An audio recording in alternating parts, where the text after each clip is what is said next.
Welcome back to Good Morning Tobago viewers. Well, as our top news indicated this morning, we are having some problems right here in Tobago as it relates to how our goods and services get across here. And that's because the cabo star is down. And just for a little bit of context, we know that just last week, last Thursday, well, Wednesday night into Thursday, there was a little fire on board the cabo star. And as a result, it needed to go under repairs and so on.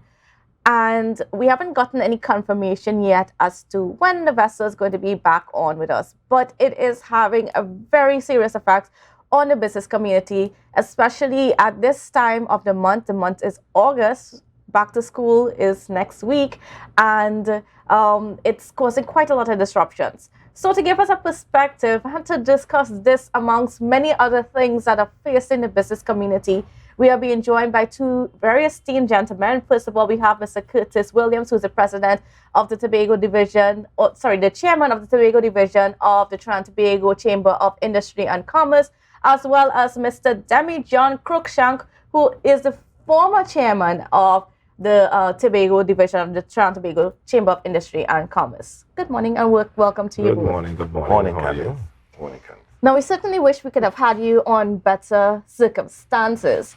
But I'm going to start off by just giving us an idea. I want both of you to speak and give us an idea of some of the challenges that we are facing right now in terms of getting goods and supplies over to Tobago.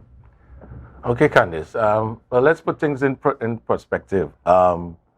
The vessel went into difficulty in which it was on fire last week, and we at the Tobago division, Trinidad and Tobago Chamber of Commerce, was on top of the action from day one, 2 o'clock in the morning. We received that call, and we have been working and throughout non-stop. Our phones rang non-stop, trying to get this thing under control.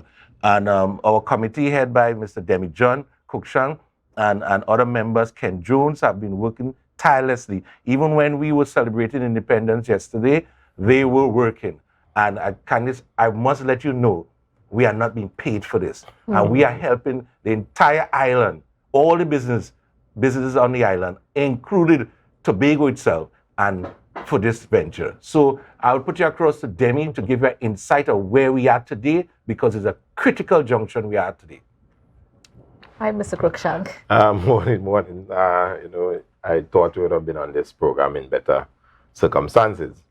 All right, so the Cabo Star went down last week, Wednesday. What has happened is, because it was not a planned shutdown, you now have a serious problem on the island, that you have no cement, you have no blocks, you have food stuff is getting very scarce. We spoke to at least 2 or 3 of the major distributors on the island. Their warehouses are empty at this point in time. We have schools, so you had some rationing going on right now in terms of what you can buy and how much you can buy. I spoke to people like Mr. Marconi with his chicken farm. Yesterday, we have no more feed, and the chickens start actually picking each other. So that is the seriousness of what is happening with the Cabo Star. If that vessel is not back in service by this weekend, we will have serious challenges on the island, more so than what we have now. So the government was saying that, they are allowing trucks to come on the passenger ferry and so on. But you all are facing challenges with that. So I wanted to explain why that option is not working for the business community in Tobago. Right. Now, when we look at the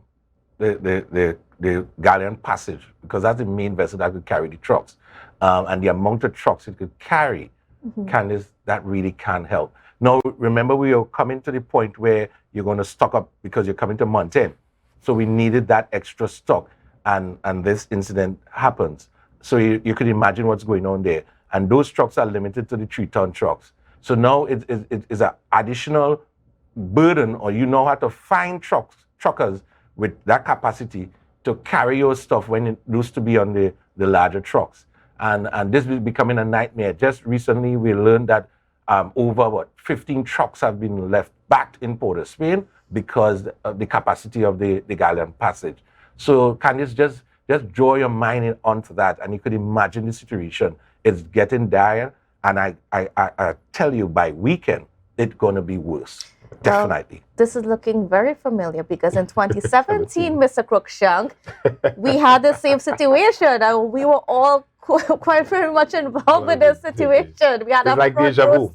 It's like deja vu. It's like deja vu. Right. So let me put this thing in perspective.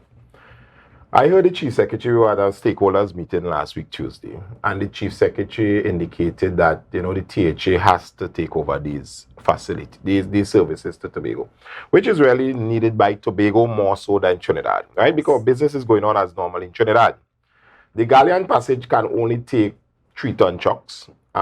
They can't take the heavy trucks, so you have no sand, you have no blocks, you have no steel, you have none of those things. So the Galleon Passage really actually can only take limited cargo space. Also the Bucco Reef and the other vessel, right? At a time when they are already booked they are up. fully booked already, because people now going back to Trinidad or coming from Trinidad to Tobago for vacation.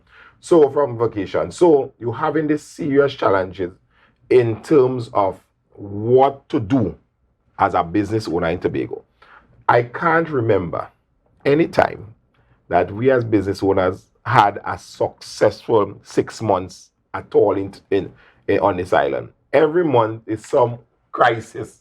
Mr. Williams would do. So we need one.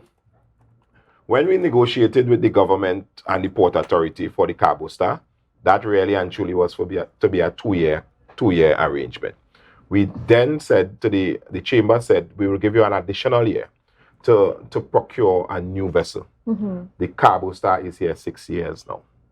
So we agreed 2 years, and we said we'll give you an additional 1 year for the procurement process to go in.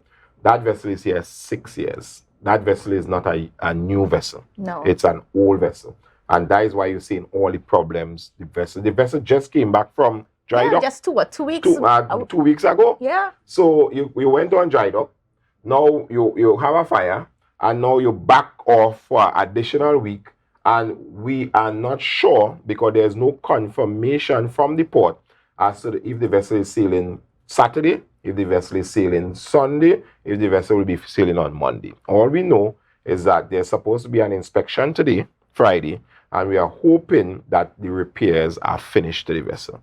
So we are not sure exactly what day that vessel will sail. And it is causing havoc right now for the business community because 1 year is no goods on the island. People, the blocks people, Abel, they have no hollow clay that has already finished within the first day that sold out. So you're having some serious challenges on the island right now. Now, I mean, I want to take us back even just to last Thursday. Mm-hmm. What did the effect of last Wednesday night into Thursday? What did that whole incident? How did it affect even your truck drivers? Because your truck drivers were the ones that were stuck on board that vessel for so long. So now, where we have drivers telling us we are not willing to go on the vessel until they see the vessel run a couple of days. So even though the vessel come out, we are getting objection and resistance from some of the drivers that, listen, we want to see that vessel working properly before we take the chance of going back on that vessel. So you have also truck drivers who their salary is really and truly to ride that vessel, to bring up goods. They don't get paid unless they bring goods to Tobago and go back down every day. Some people travel on that boat 6 days a week. Yes. It is a fact. So those guys for 1 week have not been paid. Plus you had 2 weeks before haven't been paid. So it is really and truly causing a nightmare right now with the whole economy of Tobago. Not just the truckers, but the whole economy is going to be disrupted right now. Definitely. And Kandace, as you said, if you do go and do an interview with all the mini marts, the supermarkets, and you will see how the stock is dwindling on the shelves. Yes. And then the rationing taking place. Kandace, why in 2023 we in Tobago have to suffer like this? Why? Why we have to suffer like this? I mean, these are events happening in the past, and nothing have been done to bring any kind of solid solution to it. And so if that vessel don't sail, we suffer. Yeah. And that's wrong. That's something have to be fundamentally wrong there. And it is out of our control. That is the part of the thing. It is out of our control. We don't have a say as to bringing an additional vessel in Tobago because the vessel really and truly serves us, right? That's correct. Who has a say? Who is in control of this decision? The Prime Minister and his cabinet. Yeah. Amen. That's it. What has to happen, the Chief Secretary, and I hope he's listening to this program, should write the Minister of Works and Transportation, who is the person responsible for the Port Authority. You need to write the Minister of Finance, who is responsible for CAL, and that fiasco is happening on the airport. And he needs to have a discussion also with the Prime Minister. Those are the three people who literally have the inter-island transportation decision at hand. So he has to talk to those three people, because us saying in Tobago, things that happen in those are the three people by law has some say as to making a decision to get a replacement vessel tomorrow. This is a crisis on the island, because literally, if you look at this, is 3 weeks in 1 month, the vessel is down, right? So you have to have a conversation with the Prime Minister, the Minister of Works and Transportation, Rohan Sinanan, and Mr. Imbert, who is the Minister responsible for CAL. He have to talk to those three people. All right, and we are going to get more into that when we come back after the break. So viewers, please don't go anywhere.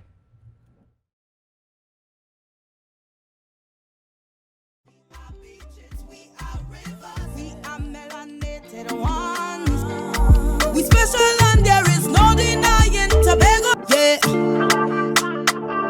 Hey. Morning, Tobago on Tobago Update. While we were on the break, we were just having this conversation about how this conversation we are having this morning when it comes to inter-island transportation, especially where the goods are concerned, where getting cargo over Tobago is concerned. This is too familiar.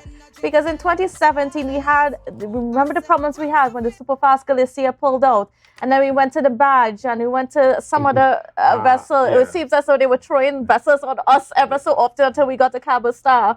And then we thought that things were going to be okay for now. Atlantic provider. And they were supposed to, right, the Atlantic provider, and then they were supposed to go and work towards purchasing a new vessel specific for cargo. Correct. But it hasn't gotten there yet. So as you jump on that, in our talks with NITCO back then, 6 years ago, we were given the assurance that a cargo vessel will take 18 months to build from scratch. So that is why we said we will give the government 3 years, 2 years with the Cabo Star, and then we said we will extend it by an additional year. Yes, because sometimes things happen. So we have seen that nothing has happened in 6 years, right?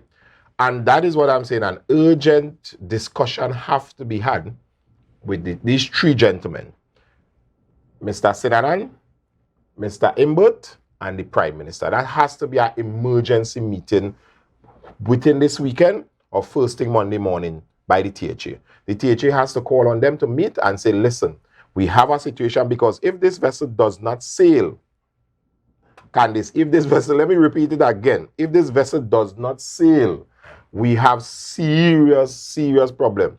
Forget about these 3 ton trucks that coming up on the fast ferry, and then we have problems because some of the chief mates not taking trucks. They prefer to take, and they are right, the vessels weren't designed for those heavy movement of cargo. Yeah. They are designed for really passengers and light vehicles. So that vessel, this morning, the minister should be calling the owners of that vessel and say, I need my vessel to sail by tomorrow, Saturday. That is what he have to do. Because if you do not do that, you'll have bear problems on the island with bears. Yeah. What is the other things that we will have problems with? No feed on the island. You will have feed problem. The warehouses are already low, so now definitely they will be empty, right? And then we see slowly and surely, because of the rationing, the prices will increase. Prices is going to increase on some of the basic food items on the island. So slowly and surely, it definitely getting there. And hence the reason why we ask upon the chief sec, write the minister immediately, and the prime minister, the finance minister, the works minister, you guys need to get on board and get this thing solved in some manner or the other, because it's not looking good. I mean, so when we're talking about price increases, how much would prices go up? No, well, we really can't tell now what the percentage, but Kandace, if it is supply and demand. Yes. It's just a supply and demand, and that's basically going to happen. Now, if you're going to, normally if you go to the supermarket and there's no flour on the shelf, and there's probably just one or two, and then at the mini marts and them now may have some, the price is going to be up. And then the bakeries now want to make bread, no flour. What's going to happen? And that's where we're talking about some of the price. There's some of the basic stuff that you can't get, that those prices will be up, definitely up. So let's forget about the construction material. We know that's going to be a setback for those in that sector, because the construction will not be on pause. You know that my sector, so I can't say forget about it. No, when I said that. Because let me tell you, there was one of the largest contractors on the island called just before I came in this room. And he was making, I need some cement now because I have 40 men on a project and we have no cement. That is what the gentleman just called, and making noise and saying, listen, this thing have to stop. We are investing in Tobago. We are doing these construction projects in Tobago, but we don't have any cement. And then what about in terms of getting some of those goods across to Tobago? Because they will not take them. They won't take them. And so that what specific goods would the vessels, the passenger ferries would not take? Well, basically, anything that is not food. Anything is not food. They give priority to food. So even those guys who normally deal with scrap metals and all the other smaller trucks that could fit on the fast ferry, they mightn't take these guys and said, okay, no, we don't want the rubbish on our vessel. You know what I mean? That's what's happening today, Kandace. You know, these scrap iron vendors and all suppliers and all of them on the island, they're not going to take the trucks on the vessel, even though the trucks are within the limit. They say, oh, we give priority to food and beverage. So that's it. So that industry going on a quiet for the next month. So you can imagine the ripple effect you're going to have on all sector, leading from construction, going all the way back into food. So it's really something that the minister can't sit any longer. Don't wait until crisis reach your doorstep. Call your meeting today and deal with it. I remember that we had a very, very crucial meeting, an emergency meeting, big emergency meeting with all the stakeholders when we started having the sea bridge problems. And as Siva said, Demi just smiling, because there was a lot of explaining, there was a lot of forceful explaining to the Minister Rohan Sinanan and the team. I mean, actually, and there were several meetings after that. The media also asked them quite a lot of serious questions. I mean, I remember I was one of those people, one of those journalists asking those questions. Why is it that 6 years later we're back in this position? We're back in a position where we have to forcefully explain just after 9 o'clock. But it took some. Why? Let me tell you something. Nothing that is happening now with both the air bridge and the sea bridge, those two ministers don't know about. They are very much aware, right? It is the political will to fix this problem. And we have to fix it once and for all. As we seen this 6 years ago, we had a badge on the port. And as we've seen some images of it right now. I was a little slim at that time, because when you look at it, this is what we have to go through in Tobago all the time. This has to come to an end. And we have to sit down as mature people, because the banks are not easing up. Some banks are understanding, but overall, we have commitment to our bankers, we have commitment to our suppliers, we have commitment to our wholesalers to pay them. And if you can't get goods in Tobago, we have commitment to our staff. This is school opening on Monday. You also have school repair program going on. So how they getting the material? school repair program is going on right now. How these contractors are getting material from Trinidad. One called me this morning at 3:30, trying to get a vehicle on the port to go down to try to get some air conditions for one of the school. How are we getting it? That is the reality of what is happening when you have the vessel. And as I said, this is an emergency, a crisis situation. It is beyond a week now, and we need to get some serious explaining and some serious decisions have to be made by both the Tobago House of Assembly and the Cabinet of Trinidad and Tobago as to how we're going forward with it. Because this cannot continue after this weekend. Trust me, that vessel has to sail between Sunday or Monday morning. Have you reached out at all to the minister? Have you got on to the prime minister or any one of those people as to, you know, making something happen? Kandace, we were waiting for today to hear from the port. After we have that conversation with the port, then we will know what decision we will be taking afterwards. Because we want to give the port the opportunity to give us some feedback.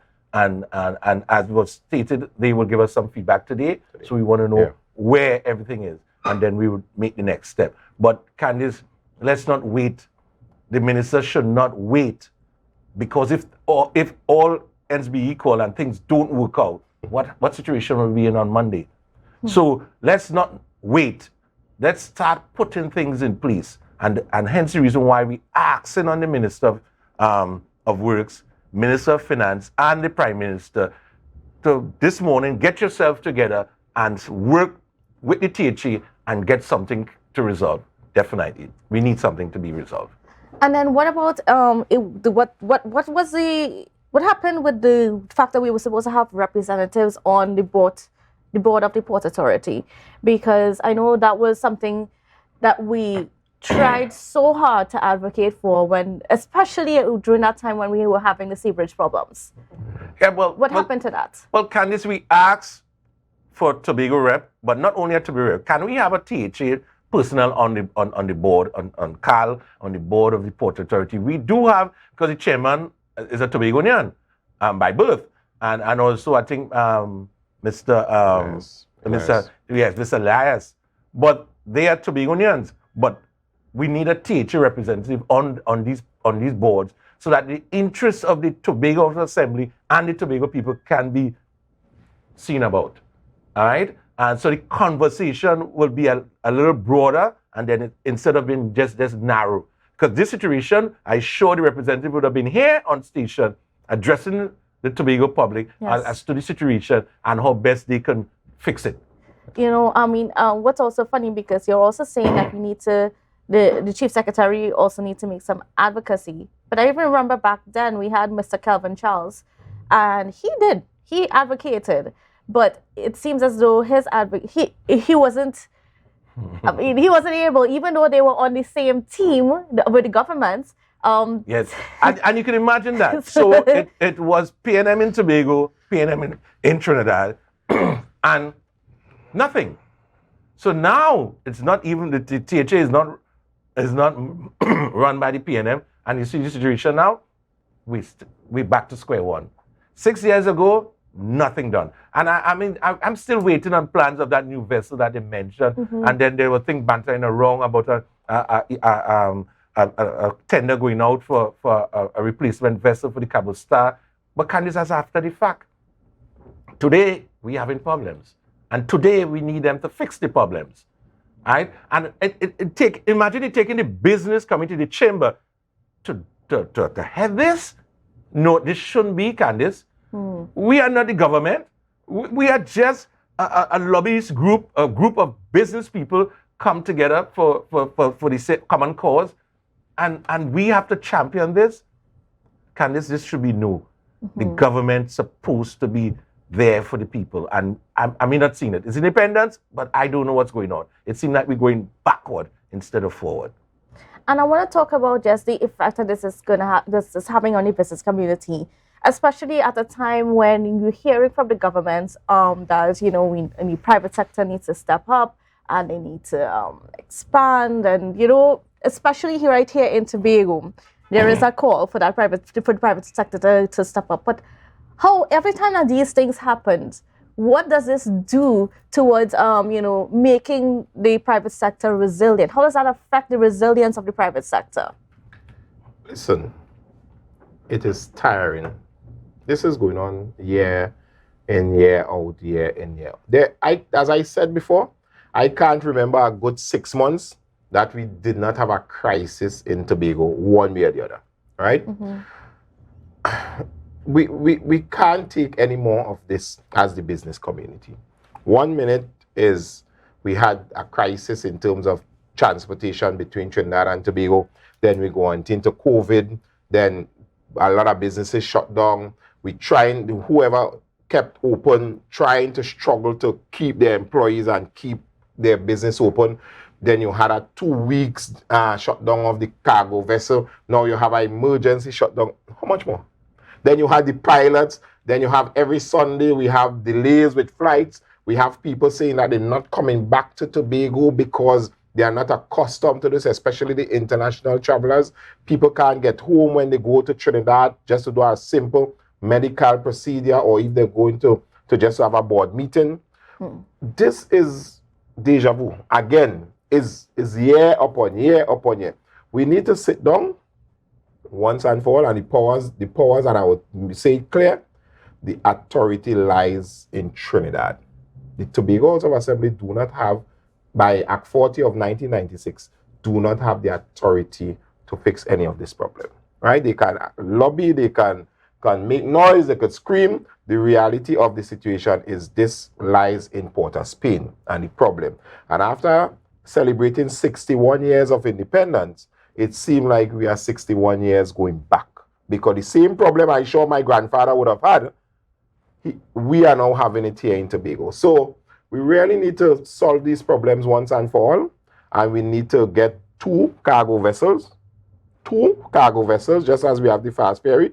Yes, and we thank God that we have the fast ferries in Sting. If we had the Spirit was up and running, then we could have dedicated the Spirit to only cargo. But that is another discussion for another time. I think we should probably have that discussion, because as you brought up the Spirit is packed up in Port-of-Spain, yes, right? because the Spirit was supposed to be that backup vessel. Right. So let me go back to how this thing. No, we have to put it into perspective, because we got the two new fast ferries, right? And then we were supposed to have that Spirit there as a backup, right? And the Galleon's Passage as another little help.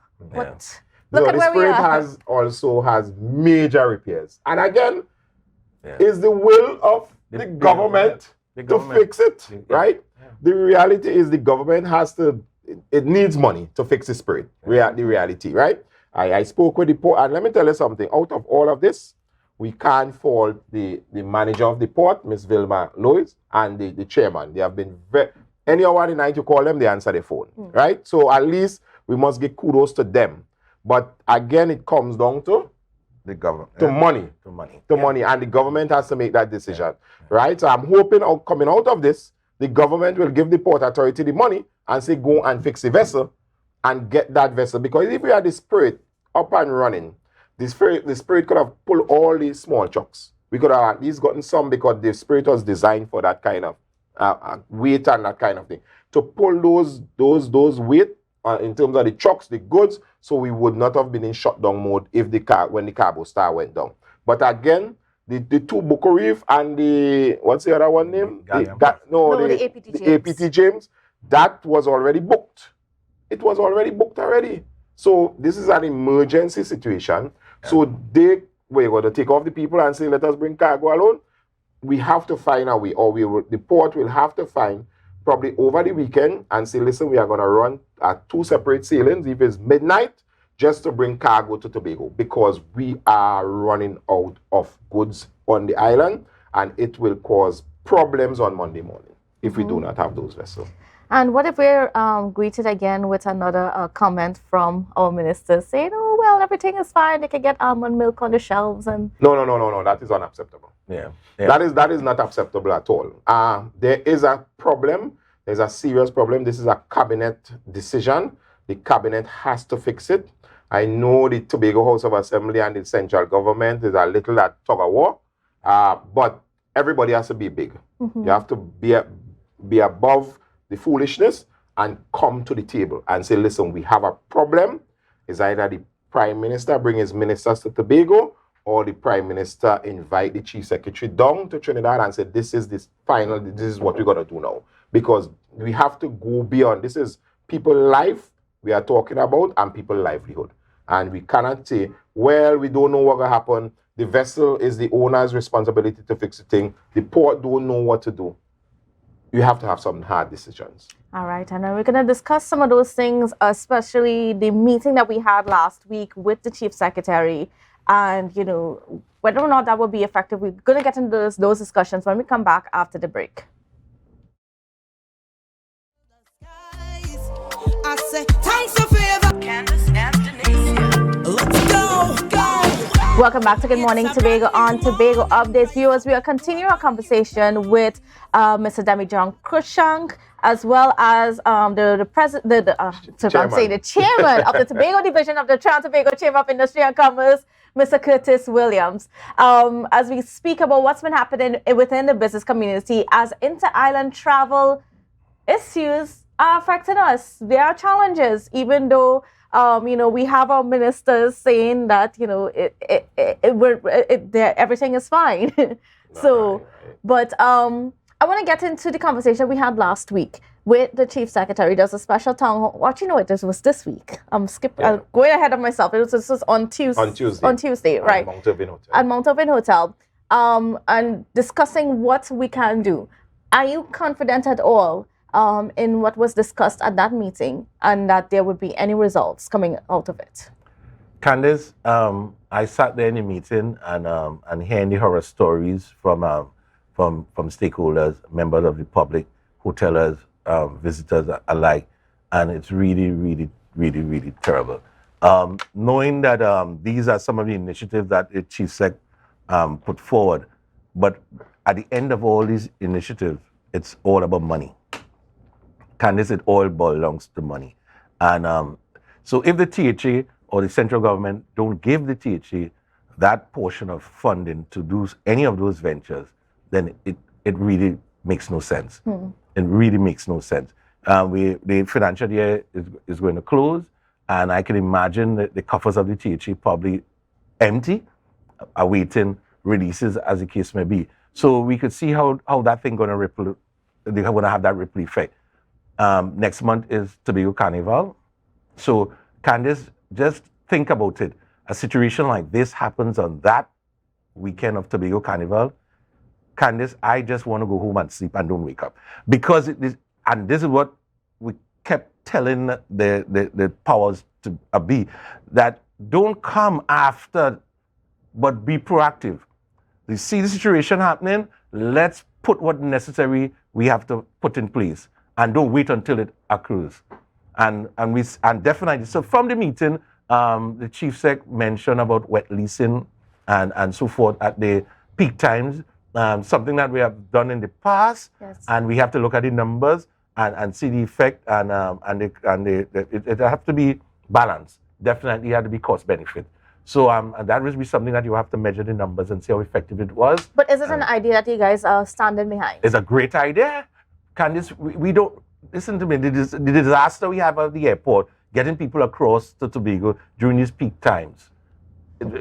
I mean, just imagine if we have the seats available, it will be make things much better.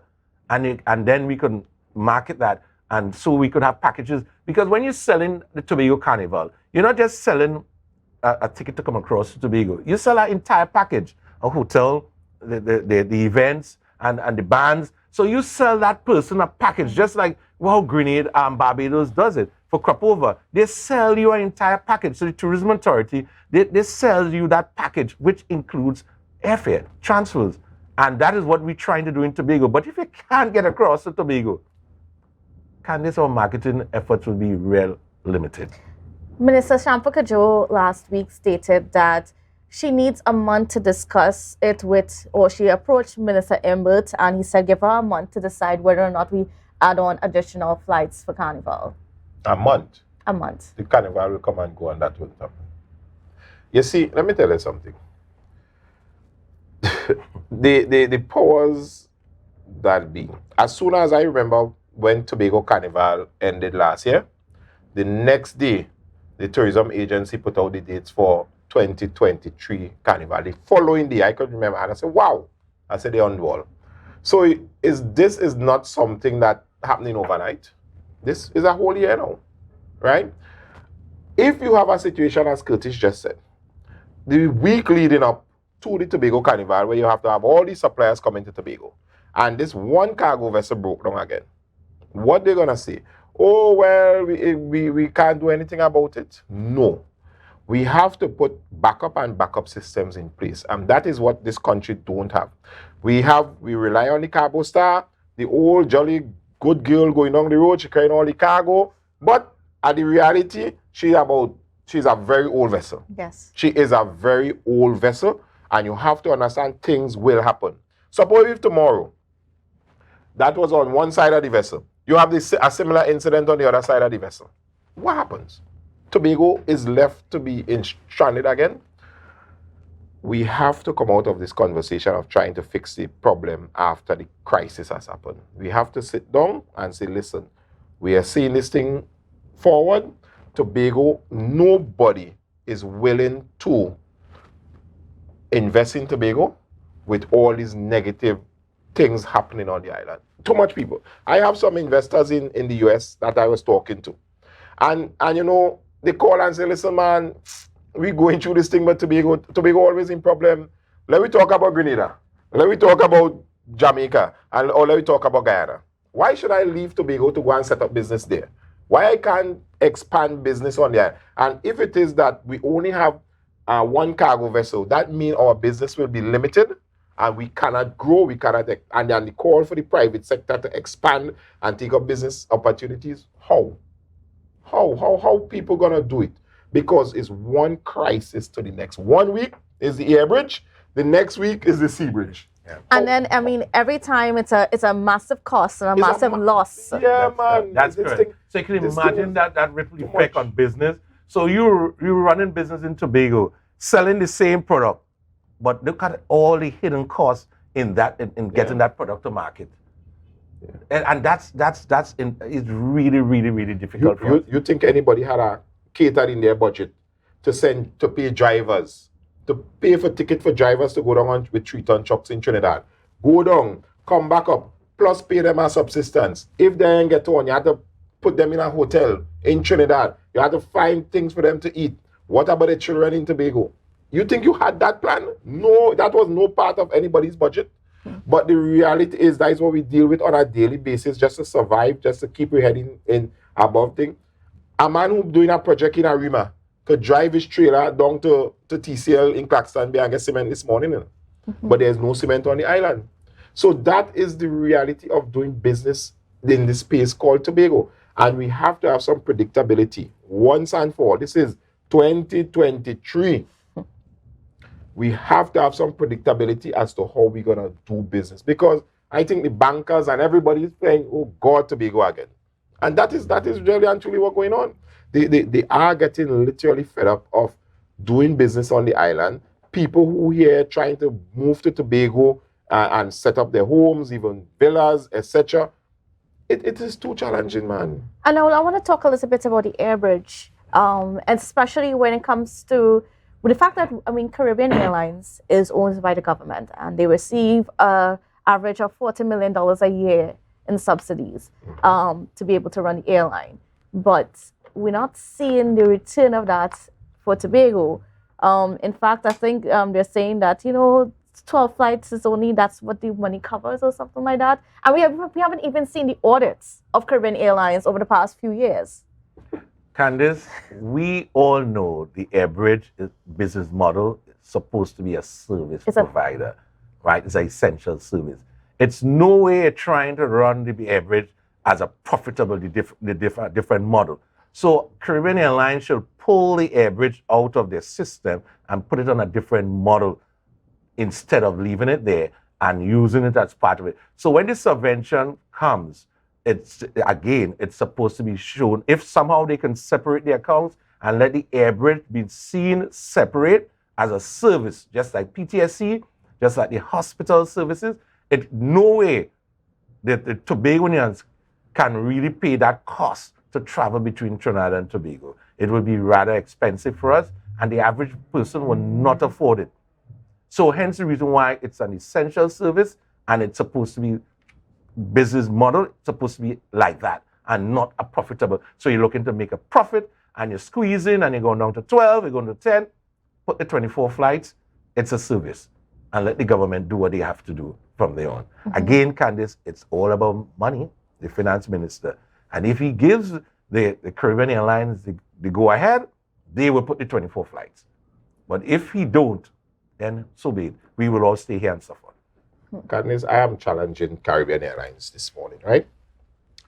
As Curtis said, pull out the domestic air bridge from your international and your regional operations, probably form a company, and put the Tobago domestic air bridge in that company, assign 2 aircraft to that with your pilots and however your rotation need to be, and let us run it and come back to us. Because no matter all the years we've been asking Caribbean Airlines, what really and truly is it that you need to have this air bridge viable on your part? And we have not had that answer from Caribbean. Is it $600 one way? Is it $800 one way? Is it you said you wanted what? From $150 or went to $200, right? We're having the same problem. You wanted to put on a $50 charge when people ain't come on ever. You're still having the same problem. What is it? What is the real problem why our air bridge can't work? If it's money, come out and say, ladies and gentlemen, we have done our survey to fly Caribbean Airlines to 24 flights per day. It's going to cost you $800 one way. Let the Tobago public decide if that is what they want to do or what we know it is subsidized. Come out and tell us what is the true cost. And we're calling also on Civil Aviation Authority, open the license to run between Trinidad and Tobago and start inviting anybody who wants to fly between Trinidad and Tobago, let them get this again, because I heard Chris complaining about it. And this license that Civil Aviation Authority gives a lot of problems to get. As long as people are qualified, because I know it have some Tobagonians asking, we want to buy 2 planes. Can we run this as a business? They have the money outside of Trinidad and Tobago, and they are willing to invest back in Tobago. Open, but they are complaining about this license from Civil Aviation Authority. Let Civil Aviation Authority open the air bridge. And why are you locking me down in 2023? Right. Why? All right, well, as we're getting ready to wrap, I'm going to give the last word to you, Mr. Williams. You know, I mean, just a final minute as we wrap up this conversation on the whole inter-island travel, and what should the public, what message you want to give out to the public at this point in time? Well, the message I want to send is to the government. We need this thing fixed. So, Chief Sec, we indicated, you're right, the Minister of Works. Minister of Works, you need to get to Tobago. You need to solve this thing. You, the Finance Minister, and the Prime Minister need to meet this morning in emergency mode to solve this. And there must be dialogue between the Tobago House of Assembly and the central government. Kandace, we can't fix it no other way, right? We're not going to send up smoke flares. It has to be a conversation. So put all differences aside. It's the interest of the Tobagonian now. We're in crisis mode. We fix it. All right. Good, man. That's the way we're going to leave the conversation this morning. I want to thank you so much for being on with us. And I hope you have a wonderful, safe, and productive day. And hopefully we have a resolve to this situation, because at the end of the day, we are all in the same boat, so to speak. This is all good say. All right, viewers. So bye for now. Wake up with Kandace and Denise. Let's go. It's a brand new morning. Rise up to a brand new dawning. As the passion start to rise, the energy fill the sky.